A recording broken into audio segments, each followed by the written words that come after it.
Olá, meus queridos amigos. Hoje eu estou aqui para falar sobre o processo administrativo disciplinar, as penalidades previstas na Lei 8.666 e também na 10.520/2002, pregão presencial, e do Decreto 10.024/2019, que estipulam aí as regras, inclusive de aplicação obrigatória pelo órgão para as empresas, que participarem e descumprirem as regras do edital, as regras do contrato, enfim, o decreto que trata do pregão eletrônico. Todos sabemos, então, que em razão do princípio constitucional da ampla defesa e do contraditório, todos têm o direito de se defender. A partir dessa premissa, a aplicação das penas vai variar de acordo com a avaliação acerca da sua gravidade. Ela tem que ser imposta através de um processo sancionador que obedece às regras positivadas. O órgão precisa normatizar essas regras de acordo com a gravidade da pena, de forma objetiva vai aplicar a sanção, levando em consideração tanto as regras basilares da 8.666, como também as disposições da lei que regulamenta o pregão presencial e eletrônico, como eu disse a vocês, e todos os princípios constitucionais.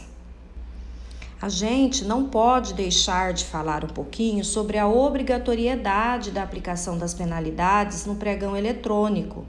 E a partir do pregão eletrônico, nós temos também que nos embasar para a aplicação nas demais modalidades, nas modalidades tradicionais. E mesmo que a aplicação das sanções já seja algo positivado desde 1993, algo que muito se fala, porém pouco se aplica, especialmente nos órgãos que ainda não têm uma legislação regulamentadora acerca do tema, e os pequenos municípios desestruturados que tem aquela fama de bonzinho, que não é cabível mais nos tempos modernos, de acordo com as boas práticas. Então, os órgãos devem necessariamente regulamentar essa questão.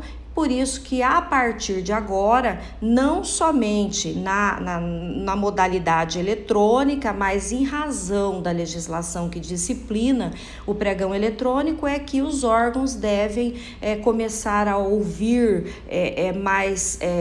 falar sobre isso, inclusive cobranças dos órgãos de controle externo. O seu órgão de controle interno deve estar atuante nesse momento de forma a colaborar, inclusive, na positivação da matéria junto ao seu órgão.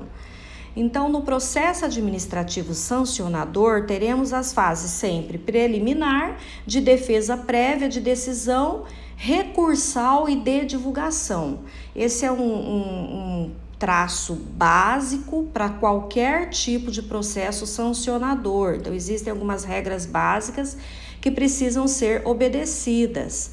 Na fase preliminar, a autoridade competente ou a comissão especial, que no caso pode ser ou não permanente, vai identificar ali e informar a infração, autuando um processo administrativo para aplicação da penalidade. E somente então, após o transcurso desse processo, como eu já disse, em razão ali do contraditório e da ampla defesa, é que a penalidade poderá ou não ser aplicada, levando em consideração ali a dosimetria de multas, ou seja, a gravidade daquela infração cometida pela empresa. Então, na fase preliminar, a comissão especial, permanente ou não, identifica e informa a infração. Aí nós vamos para a fase de defesa prévia, onde será concedido no mínimo 5 dias úteis, é uma previsão lá do artigo 87, parágrafo 2º da Lei 8.666, ou de 10 dias úteis, se for o caso, de declaração de idoneidade, prevista lá no parágrafo 3º desse artigo, que é mais gravosa, portanto, princípio da razoabilidade, um prazo maior para a apresentação da defesa. Então, na fase de defesa prévia, a autoridade notifica concedendo o prazo de 5 dias se a penalidade for suspensão temporária ou impedimento de contratar com a administração. No caso, nós já vimos na aula de penalidades que essa penalidade é uma penalidade aplicada pelo órgão que proíbe a participação em licitação e a contratação de empresas penalizadas por esse dispositivo, apenas para contratar com a administração que está aplicando a penalidade, ou seja, se for então um município com toda a sua estrutura, aquela empresa não vai poder, pelo prazo da penalidade, contratar com o município. E 10 dias úteis se a penalidade for declaração de inidoneidade. Então, a comissão especial vai concluir e encaminhar o processo com um relatório para a aplicação da penalidade, iniciando aí a fase de decisão, onde aquele relatório da comissão com a conclusão pela aplicação da penalidade, se for o caso, de acordo com a legislação do órgão, vai culminar na aplicação da penalidade prevista, que pode ou não ser culminada com multa. Então, quem é a pessoa responsável pela aplicação da penalidade? Então, nós vimos que na declaração de inidoneidade, que é a mais gravosa, quem aplica a multa será o ministro de Estado ou o secretário estadual ou municipal da pasta gestora daquele contrato. Tá? A legislação do órgão deve definir quem será a autoridade competente para a aplicação das demais penalidades. Observando que, se a legislação do órgão for omissa quanto à autoridade responsável pela aplicação da penalidade, quem vai aplicar a penalidade será, então, a autoridade responsável pela assinatura do instrumento contratual ou substitutivo. É ela que será, então, responsável pela aplicação da multa. Na fase recursal, o órgão terá a oportunidade de recorrer da penalidade aplicada, ou seja, a empresa terá a oportunidade de recorrer da penalidade aplicada. Então, 10 dias úteis, no caso de declaração de inidoneidade, e 5 dias úteis para as demais penalidades previstas lá no artigo 109, parágrafo 4º da 8666. Então, a previsão desse prazo está contida nesse dispositivo. E a autoridade superior deverá apreciar o recurso em 5 dias úteis. Também o artigo 109, lá no seu parágrafo 4º, define esse prazo de apreciação. Tá? Então, na fase recursal, 10 dias úteis caso de declaração de inidoneidade, 5 dias úteis para as demais penalidades. E a autoridade superior tem, no caso, 5 dias úteis para a aplicação da penalidade. Vamos então para a fase de divulgação. Após devidamente publicado na imprensa oficial e registrado no cadastro de penalidades do órgão, então vejam que nós estamos falando aqui de legislação própria para a aplicação das penalidades, com base no princípio da razoabilidade, com base na dosimetria de multas. Nós estamos falando de processo sancionador, do devido processo legal e do prestígio ao contraditório e à ampla defesa. Estamos falando de todas as fases do processo sancionador e depois, finalmente, que, concluído pela aplicação da penalidade, deve ser publicado na imprensa oficial do órgão e registrado no cadastro de penalidades dele, ou seja, também estamos falando aqui da instituição de um cadastro de penalidades para os órgãos, passível de publicação, de consultas internas e externas, ou seja, o órgão, na fase de habilitação de todas as modalidades, deve consultar o seu próprio cadastro de penalidades, além do SICAF, além do cadastro que eu divulgo o link integrado, onde nós temos ali vários cadastros de penalidades num só órgão, deve consultar, então, também o órgão deve consultar o seu próprio cadastro.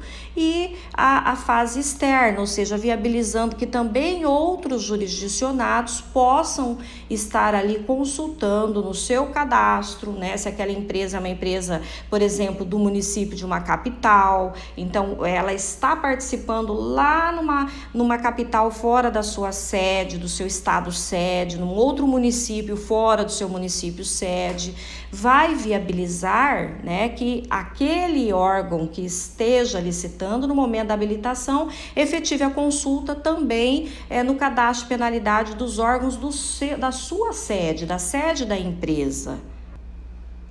Nós não podemos deixar de falar aqui do cadastro do CIs, porque é importante lembrar que a Lei Anticorrupção, né, a Lei 12.846/2013, obriga todos os órgãos de todas as esferas a cadastrarem suas penalidades nesse cadastro. Por isso, ele é um dos cadastros obrigatórios. No pregão, a consulta é obrigatória não só ao cadastro de penalidade do próprio órgão, né, sede daquela empresa que está ali sendo habilitada, como também no cadastro do órgão que está licitando, como no CIs, no cadastro de condenações cíveis por ato de improbidade administrativa, que é ligado ao CNJ, também aos inidôneos do TCU. Por isso, lá no meu blog, eu coloco para vocês um link unificado para facilitar essas consultas tão importantes, principalmente do Doravante, tá?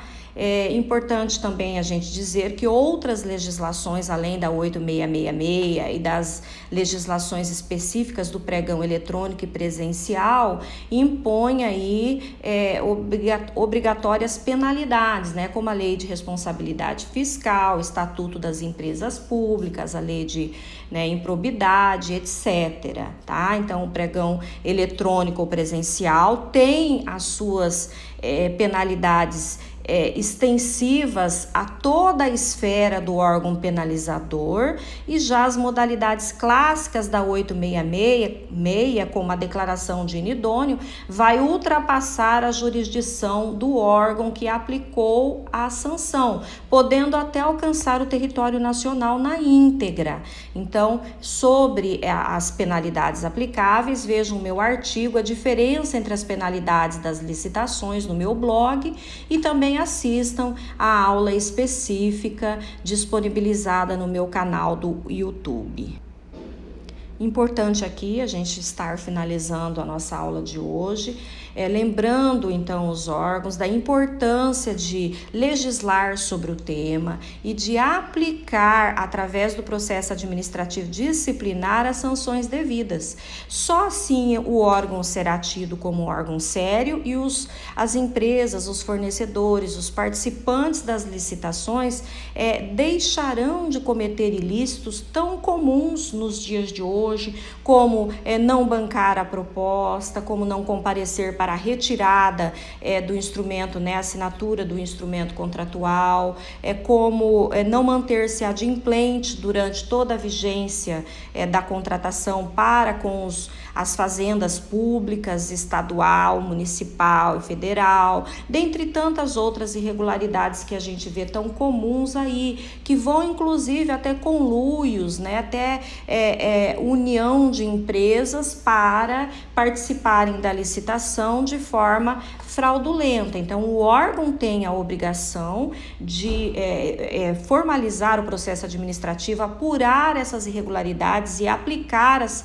penalidades pertinentes, inclusive sob responsabilidade do servidor que deixar de aplicar as penalidades, deixar de formalizar o processo administrativo para tal fim. Repito, no pregão eletrônico temos a partir de 2019 essa prática como obrigatória, mas com o decorrer do uso do Instituto, nós vamos passar a penalizar também todas as demais modalidades, porque as modalidades clássicas não podem, de repente, serem tratadas de forma distinta da forma eletrônica, da modalidade eletrônica.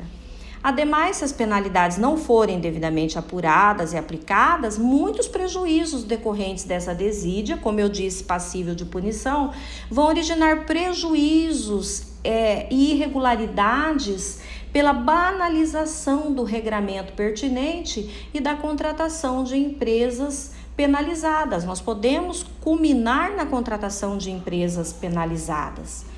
Por fim, é preciso observar que quando o processo disciplinar concluir daí pela incidência de um crime, como por exemplo a apresentação de uma declaração falsa de pequena empresa, após o encerramento do processo disciplinar, cabe a aplicação do Código Penal. Então, esse processo deve ser encaminhado em cópia para o Ministério Público.